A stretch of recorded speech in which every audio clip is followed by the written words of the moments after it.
सर्वप्रथम आप सभी का अभिवादन। अजय आईएएस कंकड़बाग पटना के यूट्यूब चैनल पे आप सभी का स्वागत है। आज के इस वीडियो में मैं जिस टॉपिक की चर्चा करने जा रहा हूं वह है कृषि के प्रकार। और जब हम कृषि के प्रकार की चर्चा करते हैं तो इसके अंतर्गत बहुत सारे हमें तथ्य देखने को मिलते हैं, परंतु इस वीडियो में मैं 3 प्रकार की चर्चा करूंगा जो कि मिलते जुलते हैं परंतु अलग अलग हैं।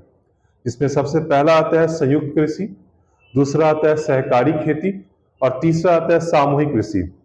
जैसा कि मैंने कहा कि ये तीनों शब्द आपस में मिलते जुलते हैं, परंतु इन तीनों में हमें अंतर देखने को मिलता है। अगर हम सबसे पहले टर्म की बात करें यानी कि संयुक्त कृषि, जिसे हम ज्वाइंट फार्मिंग भी कहते हैं, इसका तात्पर्य यह है कि यह संगठन का एक ऐसा रूप है जिसमें 2 या 2 से अधिक कृषक सहकारी नहीं बल्कि आपसी साझेदारी के आधार पर अपने कृषि संसाधनों को संयुक्त करके कृषि कार्य करते हैं और जो भी लाभ या उत्पादन होता है वह उसे बराबर या किसी पूर्व निश्चित अनुपात में बांट लेते हैं।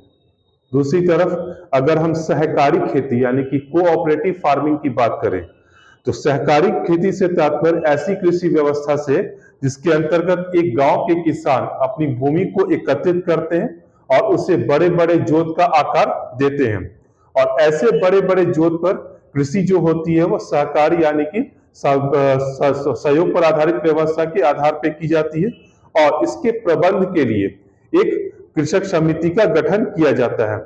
तो जो खेती कार्य सहकारी खेती में होती है वो होगा क्या, वो सहयोग पर आधारित होती है। यहाँ पे हमें ये ध्यान रखना पड़ेगा कि अगर हम सहकारी खेती की बात करें तो सहकारी खेती की जो सबसे प्रमुख विशेषता यह होती है कि भूमि पर किसानों का स्वामित्व बना रहता है और जितने भी कृषि कार्य होते हैं उसके प्रबंध तथा व्यवस्था के लिए एक प्रबंध समिति या हम कह सकते हैं एक समिति का गठन किया जाता है। इसके अतिरिक्त अगर हम सहकारी खेती की बात करें तो यह ऐच्छिक तौर पे होती है, यानी कि किसानों के तो यह विकल्प उपलब्ध होता है कि वह ऐसी व्यवस्था में शामिल होना चाहते हैं या नहीं होना चाहते हैं। दूसरी तरफ अगर हम तीसरे शब्दावली पे आए यानी कि सामूहिक कृषि, तो हमें यह ध्यान में रखना पड़ेगा कि जो सामूहिक कृषि का जो प्रकार है वो वास्तविक तौर पे समाजवादी देशों में ज्यादा प्रचलित था। जब हम सोवियत रूस जैसे देशों की बात करते हैं तो वहां पे जो कृषि का प्रकार उपलब्ध था वो सामूहिक कृषि के तौर पे ही जाना जाता था। तो सामूहिक कृषि के अंतर्गत अगर हम चर्चा करें तो भूमि और कृषि क्षेत्र पे राज्य का ही पुनः अधिकार होता है, यानी कि उसमें निजी स्वामित्व की कोई बात नहीं आती है और जो भी खेती कार्य होते हैं उसका प्रबंध एक समिति या निगम के द्वारा किया जाता है। अगर हम सामूहिक कृषि व्यवस्था की बात करें तो पुनः इसके 3 प्रकार पाए जाते हैं, यानी कि एक प्रथम प्रकार में समस्त कृषि संसाधनों पर स्वामित्व सामूहिक होता है परंतु खेती क्या की जाएगी, व्यक्तिगत तौर पे की जाएगी। दूसरा, अगर खेती के सामूहिक रूप में किए जाने के साथ साथ किसानों के रहने जीवन यापन की व्यवस्था भी सामूहिक तौर पर होती है। और तीसरा, जो अंतिम भूमि पर राज्य समाज का पूर्ण स्वामित्व स्थापित हो जाता है। तो इस प्रकार से ये तीनों शब्दावली आपस से मिलती जुलती है, परंतु अगर हम इनमें अंतर देखें तो अंतर बहुत ही स्पष्ट है। अगर हम संयुक्त कृषि की बात करें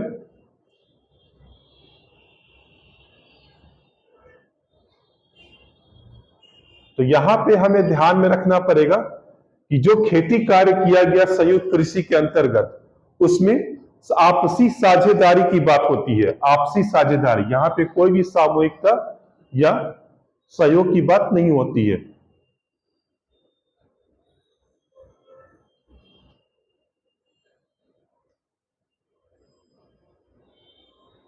दूसरी तरफ अगर हम सहकारी खेती की बात करें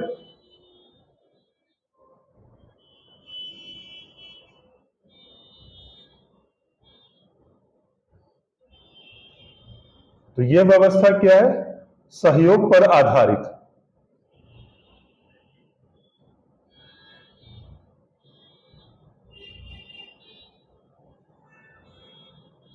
और जो तीसरी शब्दावली जो मैंने बताई सामूहिक कृषि,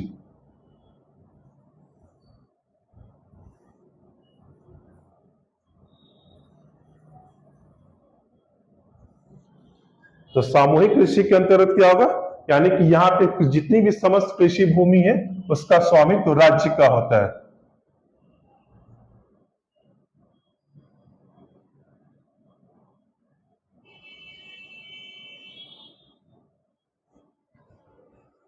अगर हम तीनों में अंतर स्थापित करें तो हमें सबसे पहला अंतर जो देखने को मिल रहा है वह यह कि अगर संयुक्त कृषि की बात की जाए तो यह आपसी साझेदारी पर आधारित है। अगर हम सहकारी कृषि की बात करें तो यह सहयोग पर आधारित होती है। लेकिन जो सामूहिक कृषि है वो राज्य का स्वामित्व, और ऐसी कृषि ऐसे देशों में ज्यादा प्रचलित थी जहां पे समाजवादी देश थे। तो इस प्रकार से ये अंतर हमें देखने को मिल रहा है। और इसके बाद अगर हम पुनः दूसरे अंतर की बात करें यानी कि सहकारी कृषि और सामूहिक कृषि में, तो जैसा कि मैंने बताया कि सहकारी कृषि के अंतर्गत क्या हो जाएगा, जो स्वामित्व जो है वो पूरा क्या है कि सामूहिक कृषि के अंतर्गत वो राज्य का स्वामित्व है ही, परंतु अगर हम सहकारी कृषि की बात करें तो सहकारी होते हुए भी निजी स्वामित्व इसमें अंतर्गत बना रहता है।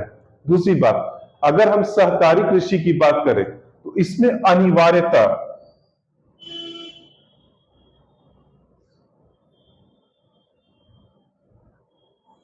या बाध्यता जैसी कोई तत्व नहीं होती है। अगर सहकारी कृषि की बात की जाए तो इसमें अनिवार्यता या बाध्यता जैसी कोई तत्व नहीं होती है। दूसरी तरफ अगर हम सामूहिक कृषि की बात करें तो इसमें अनिवार्यता या बाध्यता का तत्व मौजूद होता है।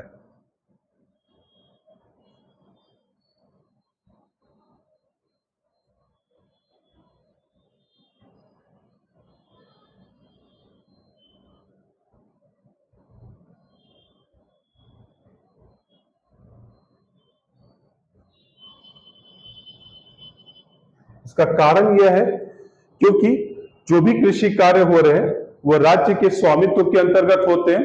तो कृषक कार्य तो कर रहे हैं परंतु उन्हें एक प्रबंध समिति के अंतर्गत इसे कार्य करना पड़ता है।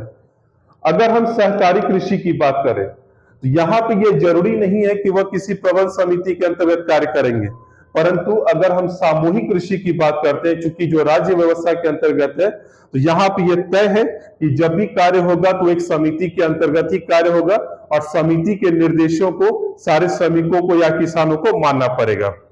अगर हम व्यक्तिगत स्वतंत्रता का एक उदाहरण लें तो सहकारी कृषि में व्यक्तिगत स्वतंत्रता मौजूद है।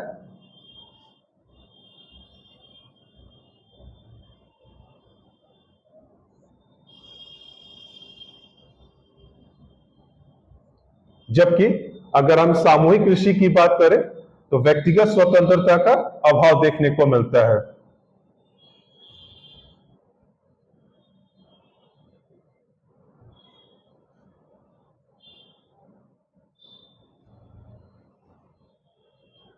एक और अंतर अगर हम लाभ के दृष्टिकोण से अगर देखें तो यहाँ पे ये सामने आएगा कि अगर हम सहकारी कृषि की बात करते हैं तो जिसका जितना क्षेत्रफल है उसी के हिसाब से उसको लाभ और उत्पादन में हिस्सा मिलता है। जबकि सामूहिक कृषि की अगर हम बात करें तो चूंकि ये राज्य के अंतर्गत आती है तो यहाँ पे श्रमिकों के कार्य के हिसाब से लाभ और उत्पादन में उनको हिस्सा दिया जाता है। यानी कि एक प्रकार से अगर हम सहकारी कृषि और सामूहिक कृषि में देखें तो स्पष्ट अंतर हमें देखने को मिल जाता है और इसी के आधार पे इन तीनों कृषि के प्रकार में अंतर स्थापित किया जाता है। धन्यवाद।